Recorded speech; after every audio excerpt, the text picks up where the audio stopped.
pessoal, tranquilo? Estamos aqui novamente, professor Thiago Souza, e nós vamos dar mais um passo aqui na nossa revisão, né? Que acho que essa é a ideia desses vídeos.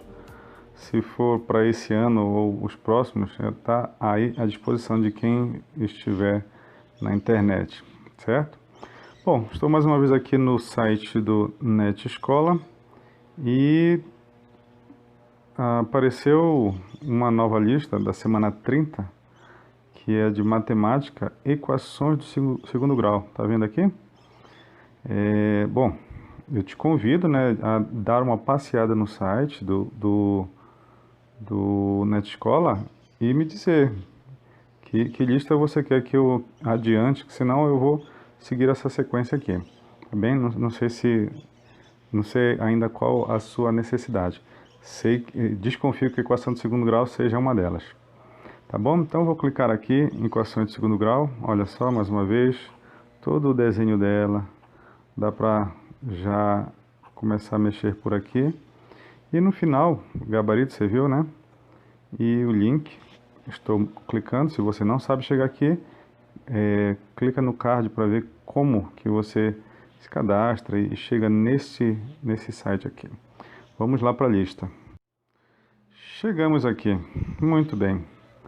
Bom, essa lista já vem um pouco mais elaborada, ela vem com as habilidades da BNCC, né, que você vai adquirir ao dar uma ênfase nessas questões aqui.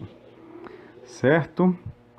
Então, vamos atacar essas questões. Mais uma vez, já marquei para nós as respostas do gabarito, para facilitar o andamento da nossa aula aqui, da nossa conversa. Bora lá para a primeira. Um laticínio possui 2 reservatórios de leite. Cada reservatório é abastecido por uma torneira acoplada a um tanque resfriado. O volume em litros desses reservatórios depende da quantidade inicial de leite no reservatório e do tempo T em horas em que as 2 torneiras ficam abertas. Os volumes dos reservatórios são dados pelas funções. Está aí 2 funções. V1 igual a 250t ao cubo, menos 100t mais 3.000. E V2, 150t ao cubo, mais 69t, mais 3.000. Depois de aberta cada torneira, o volume de leite de um reservatório é igual ao do outro, no instante t igual a 0. No tempo t igual a... Bom, de cara, você poderia dizer, Thiago, isso daí não é equação de segundo grau. Estou vendo aí um t ao cubo. Na verdade, a gente vai... que é o momento em que V1 vai ser igual a V2. Simplesmente. Que, no caso aqui, 250t ao cubo menos 100t mais 3.000 vai ser igual a 150t ao cubo mais 69t mais 3.000. Tudo bem?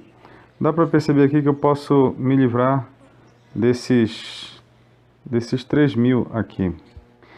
E olha o que vai me sobrar. Eu vou aproximar um pouquinho, de repente até para diminuir a escrita. Vai sobrar 250t ao cubo menos 100t igual a 150. Bom, deixa logo passar todo mundo para um lado, juntar esse povo. Esse 150t vai vir para cá, menos 150t ao cubo. Desse lado eu tenho menos 100t. O 69 eu vou trazer de lá, menos 69t. Tudo isso vai ser igual a 0. Bom, 250t ao cubo menos 150t ao cubo dá 100t ao cubo. E aqui deu menos 100 com menos 69, menos 169t. Beleza? Olha só como é que está ficando. Aqui eu posso isolar o t, certo? Vai ficar o seguinte, 100 t quadrado menos 169 igual a zero. Correto? A gente aprende em polinômios que para esse produto aqui, olha, t com o parêntese está dando zero. Olha, eu vou te mostrar aqui. Ó. Eu tenho dois números multiplicando e essa multiplicação está dando zero. Isso só tem duas situações que são possíveis. Ou se o primeiro número for zero, porque qualquer outro número que eu colocar lá do outro lado vai dar zero, não é? Qualquer número diferente de zero aqui na esquerda não vai resultar em zero lá, certo? E essa é a primeira situação, o primeiro número ser zero. A segunda situação é semelhante, é se o segundo número for zero. Qualquer número que eu colocar na frente vai dar zero. Essa propriedade eu preciso usar aqui. Tá vendo? Esse t está multiplicando com parênteses, então esse t tem que ser igual a zero, certo? Essa é uma situação. A outra situação, deixa eu colocar aqui, porque esse resultado até está incoerente para nós ali na resolução. A outra situação é se o 100t² menos 169 for igual a zero. Tudo bem?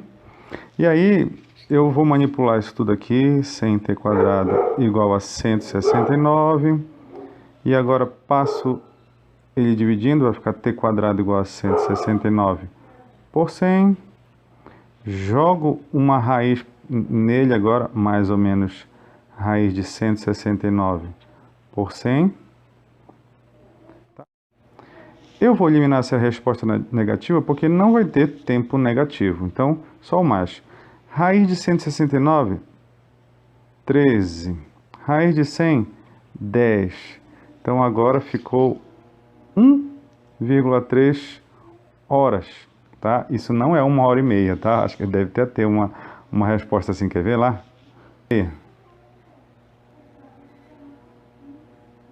Oh, que bom, já tem 1,3 horas, não tem nada para confundir a gente. Então fechou, né? Essa é a resposta nossa, 1,3 horas. Então bora seguir. Se não quer mais conversa, bora lá. Olha o que diz essa outra aqui. Em um ano, uma prefeitura apresentou o relatório de gastos públicos realizado pelo município. O documento mostra que foram gastos R$ 72 mil no mês de janeiro, mês 1, que o relatório também fala que o maior gasto mensal ocorreu no mês de agosto, mês 8, e que a prefeitura gastou R$ 105 mil no mês de dezembro, mês 12. A curva que modela esses gastos é a parábola y igual a t de x, como x sendo o número correspondente ao mês, e t em milhar de real. Certo? Esse t seria os gastos públicos. A expressão da função cujo gráfico é a parábola descrita, muito bem. Bora ver quais são esses dados. A gente tem resultados do mês 1, deixa eu frisar aqui, do mês 1, do mês 8 e do mês 12, certo? O primeiro e o último com um intermediário. Podemos tentar formar uma parábola, correto? Será que eu tenho espaço para isso? Vou ter um espaço aqui embaixo. Vamos lá fazer o nosso gráfico aqui. Bom, o que eu tenho aqui? Se aqui for o 12, aqui no meio do caminho é o 6, aqui é o 3, 1 e 2. Estou tentando seguir um padrão. 6, aqui seria o 9, é o mês 8 que eu tenho, né? 7 e 8, tá? Tentando ser milimétrico. 3, 4, 5, 6, 7, 8, 10, 11, 12. Muito bem. Bora ver os valores aqui. No mês de janeiro, 72 mil. Os valores que eu tenho são 72. Eu vou já tudo considerar como milhar de real. É o que ele pediu ali. Tem 105 e Cadê o último? Ah, e no mês de agosto foi o maior gasto, não sei qual foi. Então, bora ver 72 e 105. Mais ou menos 105 é um pouco menos que o dobro de 72. Tá certo. 72 e 105. Se aqui embaixo for 72, quase que o dobro vai ser o 105. E ele diz que teve um valor máximo aqui que eu não sei quanto foi. 72 foi no mês de janeiro. O de dezembro foi o 105. Então, 105 foi o mês de dezembro. E em agosto, mês 8, foi o maior gasto. Agosto, 8.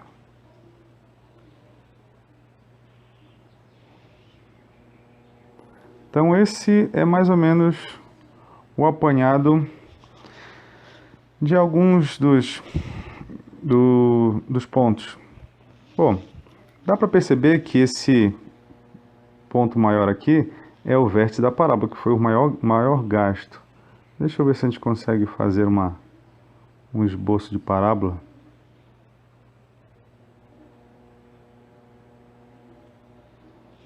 Tudo bem? Dá pra gente tirar algumas coisas aqui.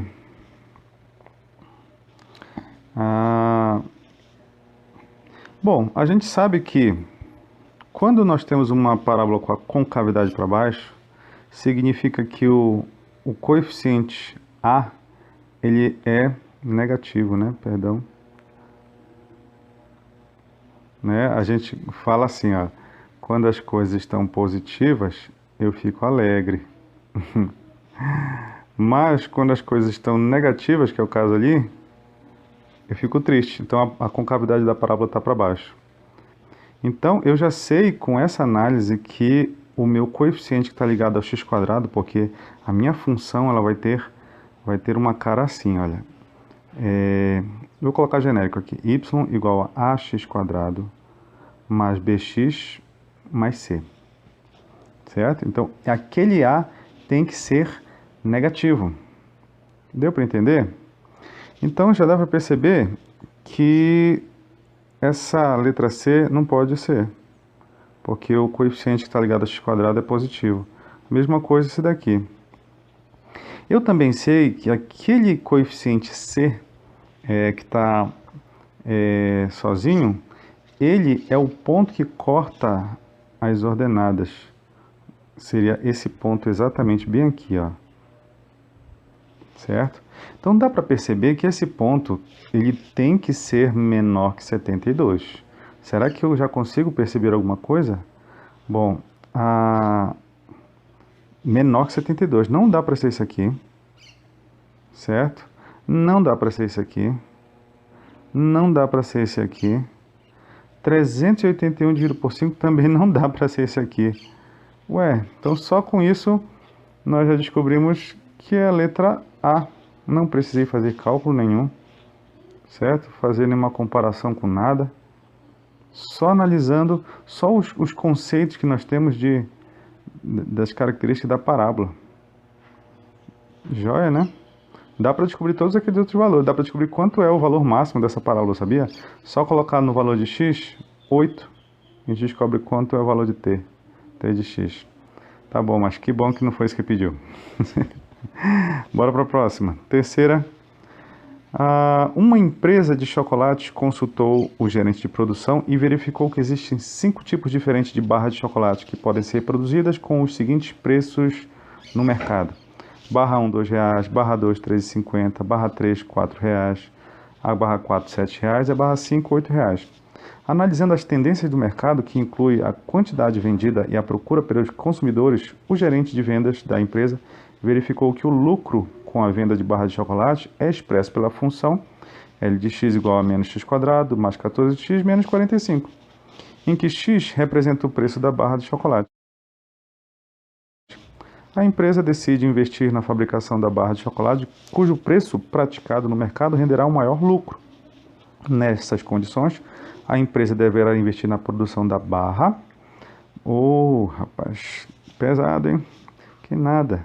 Então, bom, só fazendo um esboço rapidamente de um gráfico, a gente percebeu ali pela equação que o coeficiente é negativo, coeficiente A. Então ela vai ter uma cara mais ou menos parecida com isso aqui, certo? Onde aqui é o lucro e aqui é o preço, né?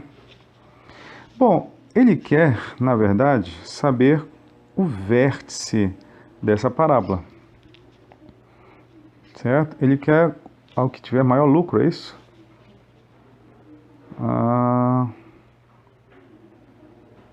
Que renderá o maior lucro. Então, o ponto que vai gerar o maior lucro, ele vai ter esse custo aqui. Então, na verdade, ele quer saber o x do vértice, não é? X do vértice, eu tenho uma fórmula para ele. X do vértice é menos b sobre 2a. Tomara que apareça uma questão com y do vértice. Se você quer saber, já y do vértice é menos delta sobre 4a. Esses valores tem que memorizar. Muito bem. Então, se eu for analisar essa expressão aqui da barra de chocolate, eu vou ter os valores dos coeficientes. A sendo menos 1, o B sendo 14 e o C sendo menos 45. Nem vou precisar deles, porque é menos B sobre 2A, né? Então, deixa eu colocar aqui embaixo. X do vértice é menos B sobre 2A. O B é 14. E o A é menos 1. Certo? Então, essa conta aqui está dando menos 14 sobre menos 2. Então, x do vértice está dando 7. Qual é a barra que tem esse custo de R$7? A barra 4, deu para perceber? Vou dar uma circulada aqui. Essa barra é que gera o maior lucro. Será que tem alguma opção para nós? Ou é a barra 4? Muito bem. Próxima questão. Para certas molas, a constante elástica C depende do diâmetro médio da circunferência da mola, do número de espirais úteis, o diâmetro é D, a constante é C, o número de espirais é N, do diâmetro D, do fio de metal do qual é formada a mola e do módulo da elasticidade do material, G. A fórmula evidencia essas relações de dependência. Olha que fórmula bonita, rapaz. O dono de uma fábrica possui uma mola M1 em um de seus equipamentos que tem características D1, D maiúsculo 1, D minúsculo 1, N1, G1 com uma constante elástica C1. Essa mola precisa ser substituída por outra, M2, produzida com outro material e com características diferentes, bem como uma nova constante elástica C2, da seguinte maneira. Então, a D2, D maiúsculo 2, é 1/3 do D1, D maiúsculo 1. Segunda característica, o Dzinho 2 é 3 vezes o Dzinho 1.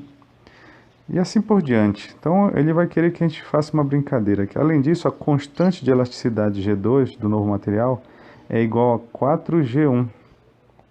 O valor da constante C2 em função da constante C1 é...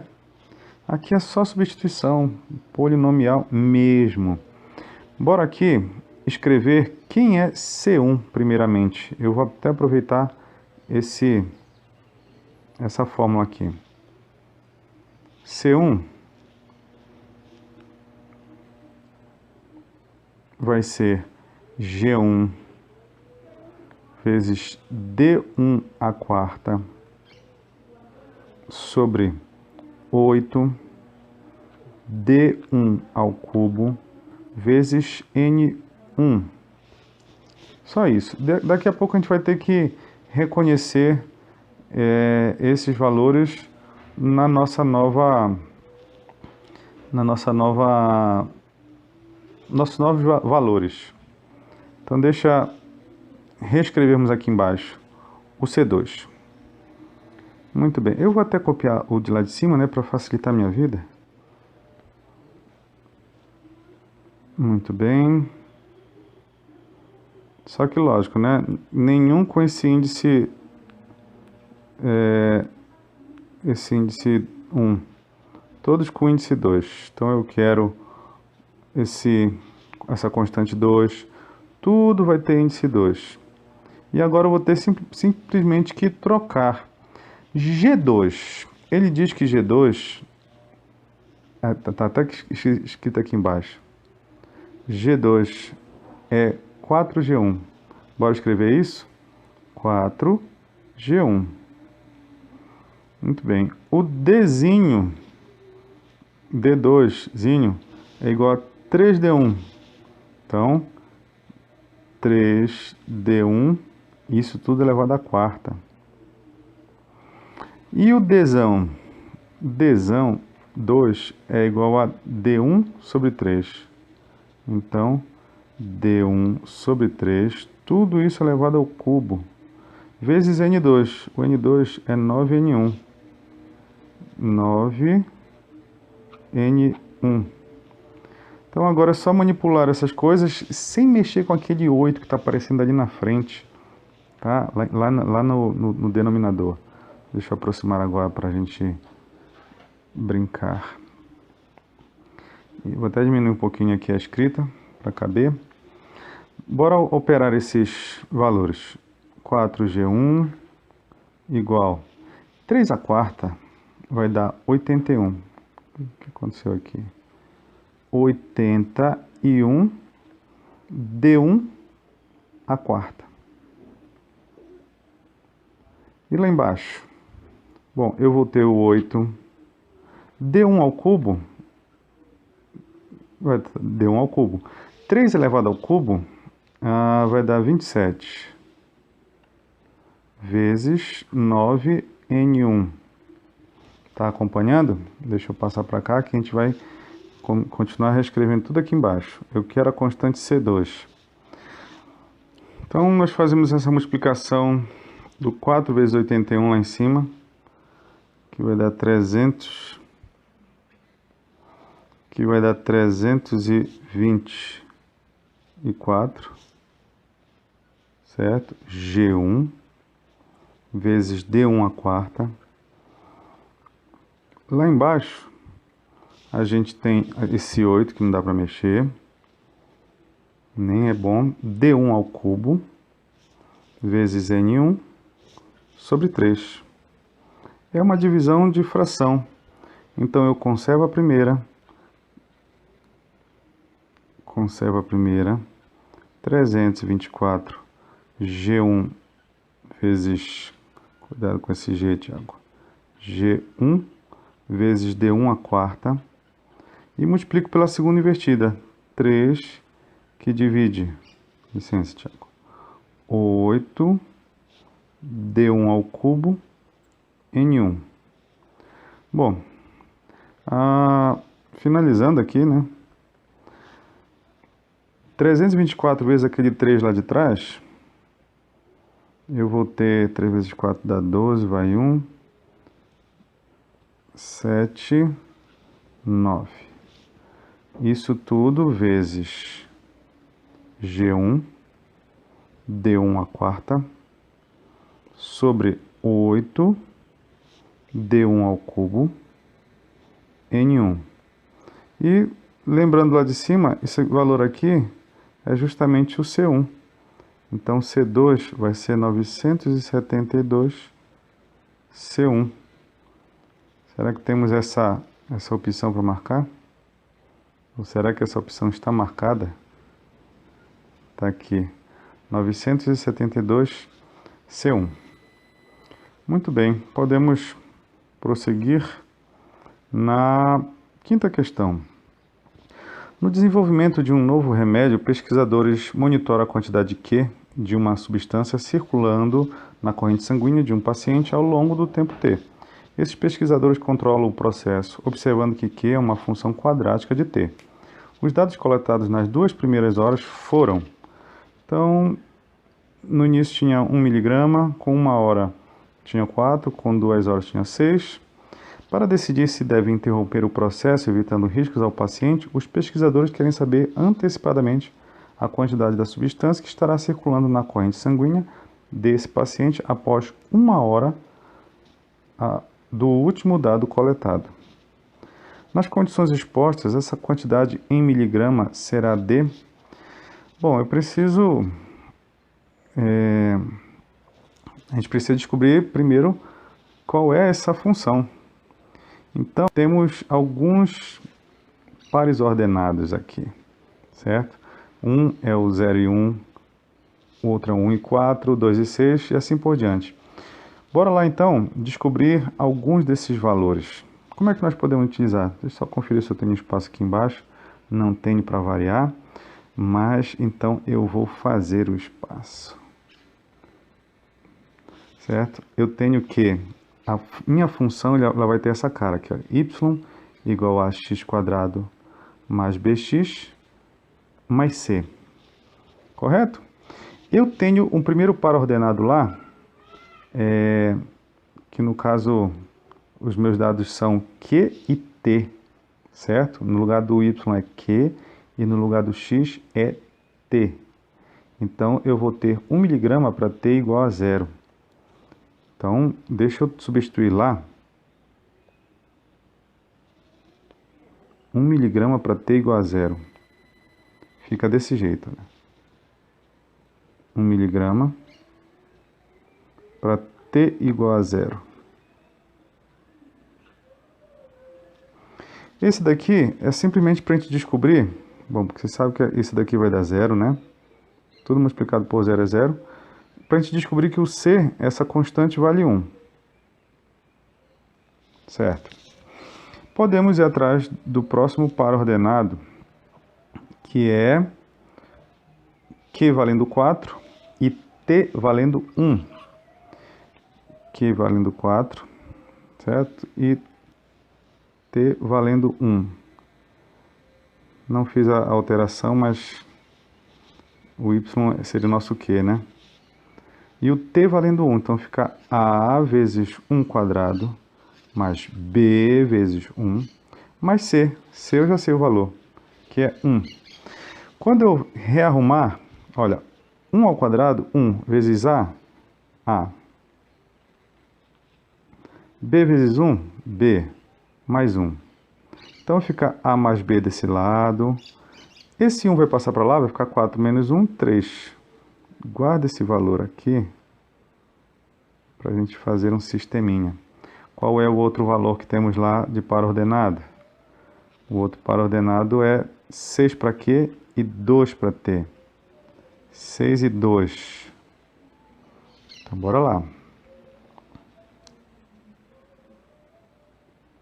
6 igual a vezes 2 quadrado mais b vezes 2 mais 1.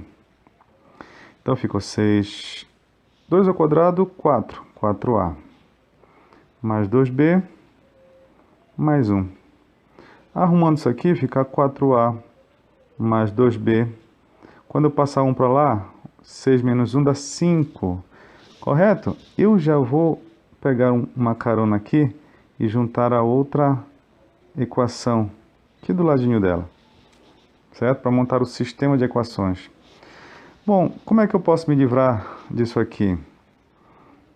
Eu vou multiplicar a equação de baixo por 2, certo? Multiplicar ela de baixo por 2, para que apareçam fatores semelhantes. Então, a de cima não muda, a de baixo fica 2a mais 2b igual a 6. Agora sim, com essas duas com termos parecidos, eu posso subtrair uma da outra. 4a menos 2a vai dar só 2a. 2b menos 2b, 0. 5 menos 6 dá menos 1. Então, descobri aqui que o a é menos meio. Correto? Então, esse aqui já é um segundo valor da nossa função. Posso trocar nessa equaçãozinha aqui, que vai ficar menos meio mais b igual a 3. Bom, jogando esse menos meio para lá, vai ficar 3 mais meio. E isso vai me resultar, fazendo o MMC, 2 vezes 3, 6, mais 1 dá 7, sobre 2. Então, com esses valores, eu tenho o valor o formato da função, certo? Que viria a ser o quê? Jogar para cá. O original era isso aqui, olha. Q igual a quadrado mais b vezes t mais c. E agora eu tenho os valores de a menos meio, né? Menos meio. Então, menos t quadrado sobre 2. O b, 7 meios. 7t sobre 2. E o c é 1. Estamos fechando, hein? Então, ele diz que para interromper o processo, eles querem saber antecipadamente a quantidade de substância que estará circulando na corrente sanguínea desse paciente após 1 hora do último dado coletado. Então ele está querendo saber agora para o t igual a 3, certo? Quando t for 3 horas. Bora trocar lá o t valendo 3, para ver se dá 7 mesmo. Q igual a menos 3 ao quadrado sobre 2, mais 7 vezes 3 sobre 2, mais 1.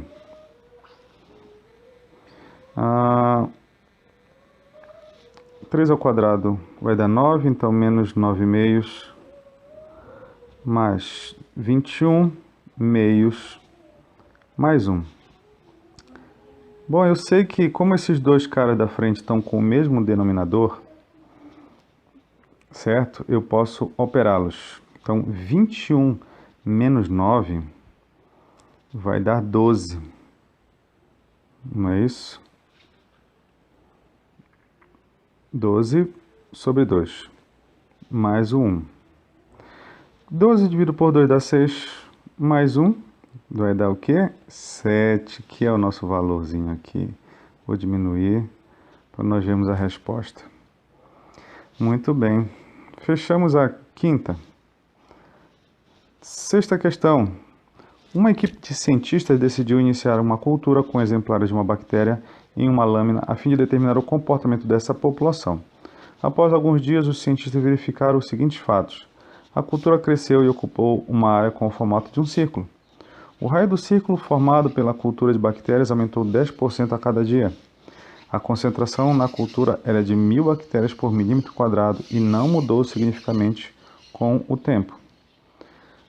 Considera que R representa o raio do círculo no primeiro dia, Q a quantidade de bactérias nessa cultura no decorrer do tempo e D é o número de dias transcorridos.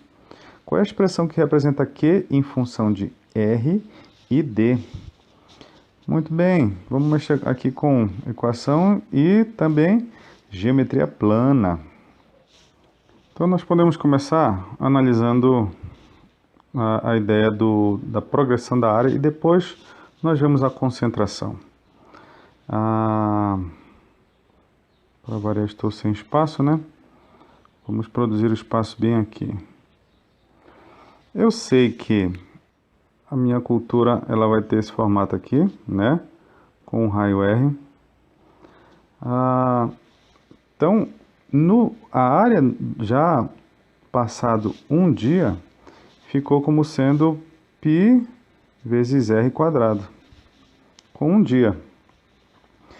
Bom, a questão é que ele aumenta de 10% a cada dia, né?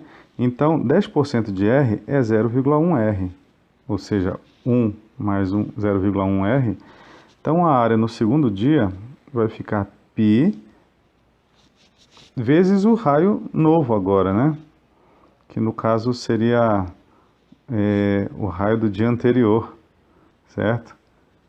Que eu vou dizer que é 1,1 R, isso tudo ao quadrado. Deu para perceber? Muito bem. Eu sei que para o terceiro dia, eu vou ter que multiplicar mais uma vez esse raio pelo fator 1,1. Então, esse 1,1 vai ficar ao quadrado. E tudo isso, vezes e tudo isso ao quadrado. Está percebendo que quando passarem a área de um dia D qualquer, vai ser π vezes 1,1 elevado. Percebe que se o índice do A é um número, o expoente do 1,1 é 1 a menos. Então, se o A é 3, o índice é 3, o expoente do 1,1 é 2. Então, quando for um dia D qualquer, aqui em cima vai ficar D menos 1. Isso tudo vezes R e ao quadrado. Beleza. Ele nos dá a concentração. Ele diz que a concentração da cultura era de 1000 bactérias por milímetro quadrado. A concentração Q, certo? A concentração é a quantidade de bactérias Q pelo tempo. Então, deixa eu escrever essa equação aqui. A concentração 1000 nada mais é do que a quantidade pela área. Deu para perceber? Então, quer dizer que eu quero a quantidade dessa cultura. Então, vai ser 1000, vou passar essa área multiplicando para lá. E só substituo, que no caso vai ficar 1000 vezes π 1,1 elevado a D menos 1 vezes R. Tudo isso ao quadrado. Onde é que eu tenho uma opção parecida com isso? Bom, o 1000 virou 10 ao cubo, ali na letra B. O π foi lá para trás. E, de certa forma, é essa a nossa resposta. Bora para frente, que atrás vem gente.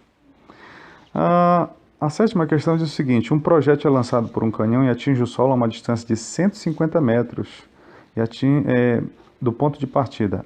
Ele percorre uma trajetória parabólica e a altura máxima que atinge em relação ao solo é 25 metros. Admita um sistema de coordenadas x, y em que no eixo vertical y está representada a altura e no eixo horizontal está representada a distância, ambas em metros. Considera que o canhão está no ponto 150 e 0, 150 para x e 0 para y, e que o projétil atinge o solo no ponto 00 do plano XY. A equação da parábola que apresenta a trajetória descrita pelo projétil é... Muito bem. Bom, a gente tem algumas coisas interessantes para perceber aqui. Bom, nesse gráfico eu tenho alguns pontos interessantes para tratar. O primeiro deles é ele diz que é 250, né? Não, 150 é esse ponto aqui. 150. Esse aqui é o zero. Se for um sistema de coordenadas, aqui no meio tem que ser 75. E ele já me disse que do outro lado aqui é 25. Então eu tenho inclusive o x do vértice, certo? X e o y do vértice. Dá para trabalhar bastante com esses valores. Tá certo. Então, como ele passa no 00, a minha função ela tem essa cara aqui, ó. Y igual a ax mais ax quadrado mais bx mais c. Esse A tem que ser negativo, né? Para estar com a concavidade voltada para baixo. Será que a gente já consegue eliminar algumas lá embaixo? O x tem que ser negativo. Ih, o x quadrado está todo mundo negativo. Tá vendo lá no final? Então, esquece essa abordagem. Então, bora continuar a nossa saga. A gente sabe também que eu tenho o ponto 00 para mexer com ele, né? Que é essa origem dos espaços. Quando o y for zero, o x vai ser zero. Deixa eu ver se eu troco ali. Então, a vezes zero quadrado, mais b vezes zero, mais c. Dá para perceber que vai tudo zerar. A quadrado, o zero quadrado vezes a vai dar zero, zero vezes b vai dar zero. Então, o c, o termo independente aqui, ele tem que ser zero. Então, eu não posso ter esse termo que não tem x ligado a ele. E também não ajuda nada, que eu não tenho mesmo esse elemento que não tem x. Muito bem. O que eu posso fazer agora? De posse desses dados, eu sei que não tem o termo c, eu vou usar esses dois pares ordenados. Primeiro aquele último que é 0, onde um canhão está, e outro é o vértice, que é... Bora ver quais são as equações que vão surgir para nós formarmos. Primeiro é o 150 e 0. Então quer dizer que a minha equação tem esse formato. Y igual a ax quadrado mais bx. Quando o x for 150, o y é zero. Então, seria essa a ideia aqui. Correto? Muito bem. Eu penso que eu não vou querer mexer com isso aqui. Apesar de que dá para simplificar tudo por 150. Então vai ficar 150A mais B. Certo? Percebeu o que eu fiz? De tudo por 150. E ficou com essa cara aqui. Muito bem. Guarda esse valor aí, esses resultados. Agora eu quero perceber quando o x... Bora voltar lá na... O x é 75. Tá vendo aqui no canhão? X é 75. O y vai ser 25. Então, bora lá. Com y igual a 25, o a é 75 ao quadrado, mais b vezes 75. Justo. Então, aqui eu consigo dividir tudo por 25.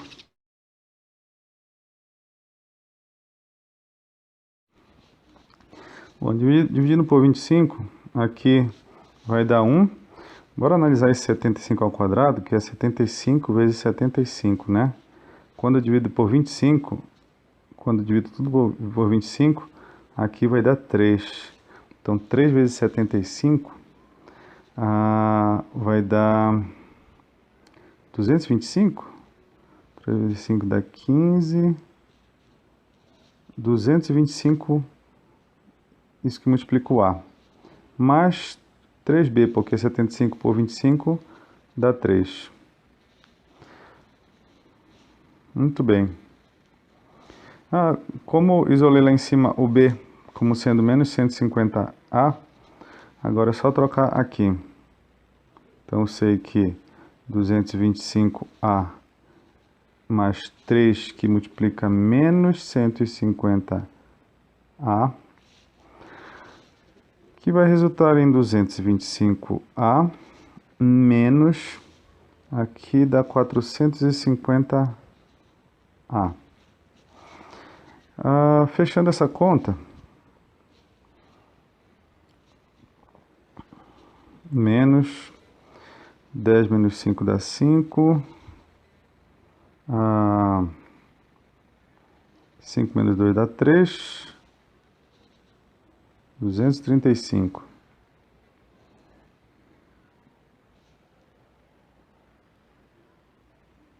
Opa, 225.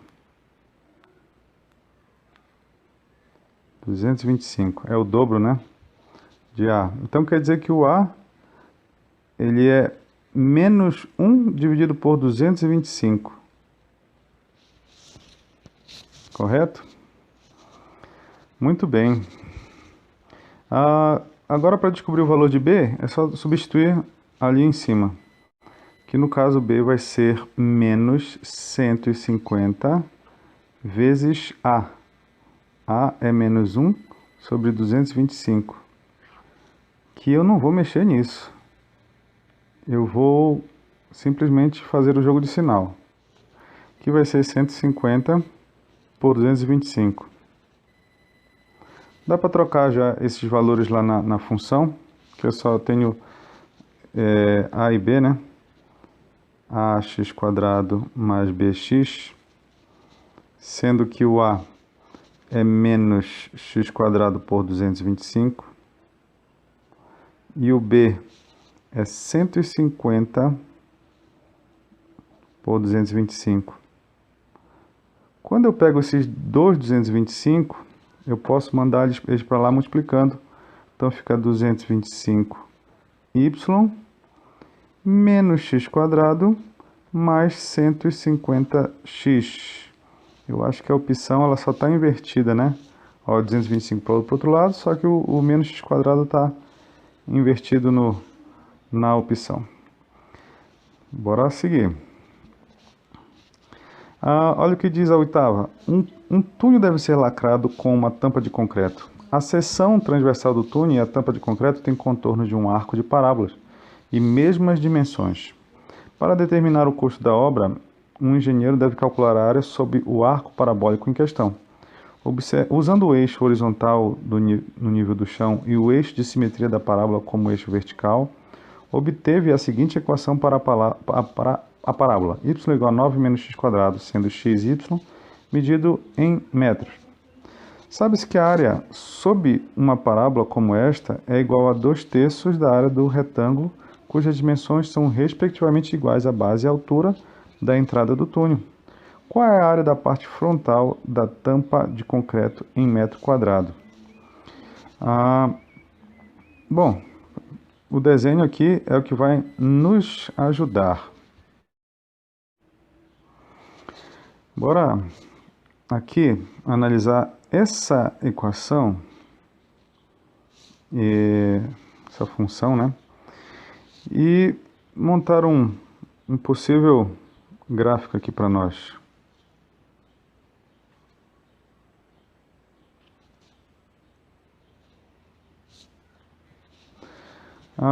Esse gráfico, ele vai ter como o ponto